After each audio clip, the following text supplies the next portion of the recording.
And here's what I did for Josh. I also sat down with him and I created a contract. I asked him 6 questions, and I think these are 6 wonderful questions you could ask any student who wants to feel motivated. And asked him, what can you do to be more successful at school, Josh? What is your plan? What obstacles or difficulties are keeping you from achieving that plan? And then the next one I asked Josh, I said, what are some ways you can stay away from these obstacles? How do you do that? What are some fair consequences that you should face that would not work? And then I found out something very interesting that I might have overlooked with Josh, is that when I assign tasks, and this is important to you, when you assign tasks as well, you must give a reason for effort. Tell them why. And you need to do something I also like to call, it's called a WIFM. W-I-F-M. W-I-F-M. What's in it for me? What's in it for me? And they need to know that. And I remember I just got back from Greece about 3 months ago. In my line of the airport, I was trying to make the flight to catch the plane. And I was way at the back, and I had only 45 minutes. There was no way I could get to the front of the line. All I had to do was get to the front of the line, but everybody looked at me saying, what are you doing? But I got to the front bravely, and I just told the person, I said, I'm sorry, I'm going to miss my flight. If I don't make my flight, I won't be able to make this presentation today. No, not this one, but a previous one. And giving a reason, and that person was so polite and let me through. So what I'm saying, folks, is we must provide a reason for everything we do in our classroom and connect the dots for them and let them know where in their lives this would fit in and where in their life this would be a real life opportunity for them to learn this information. So I need to create opportunities for Josh. So I started to think about this question that Tomlinson wrote. Students will learn best when they can make a connection between the curriculum and their interests. Josh loved horses. So everything I started to bring into Josh's life included horses, the different styles of horses, the different heights of horses, different breeds of horses, and it was just amazing. Okay? Task and motivation.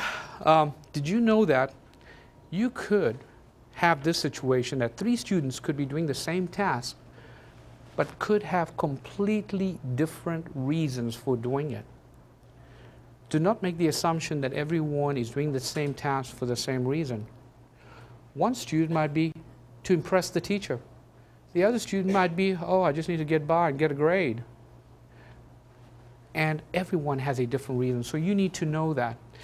The next thing I want to talk to you about, this thing called grading, the 100% illusion in grading. Let me talk to you about that. My son Imran, he comes home one day, Dad, look, I got 100 points right here. What you gonna give me? I said, son, 100%, huh? I looked at it, made sure it all added up correctly. And yes, he did get 100%. So I asked him one question. I said, what does this score mean to you? And Imran, who's in a middle school, he said, well, it means that I'm good. No. What does it really mean to you, Imran? Dad, it means I'm very good. I said, no. Imran, what does that really mean?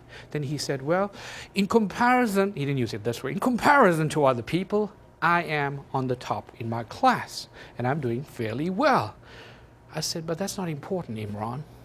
You're comparing yourself to others, but how do you compare to yourself? And he said, is that what they teach you at MTSU, Dad? So anyway, I asked him that question, and he started to think about that. So the question is, which grade is better?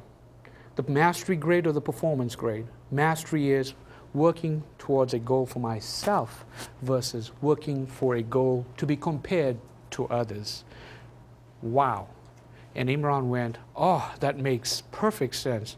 And I said, are you just satisfied with that A? Do you think that's it for you in life? I mean, do we want to continue and go beyond that? I think you're beyond that A. I think you're beyond that 100% mark But do you believe that? Only if you can compare it to yourself and your ability. So what I'm saying, folks, is very important. When you look at 100%, that puts a ceiling to you. It says, stop. No, not in Imran's world anymore. So he does not show me any more A's. When he comes home, he's not proud anymore. No. But I think we have maybe common understanding. So, but I'm very proud of Imran. He's doing a phenomenal job. But everybody understand that.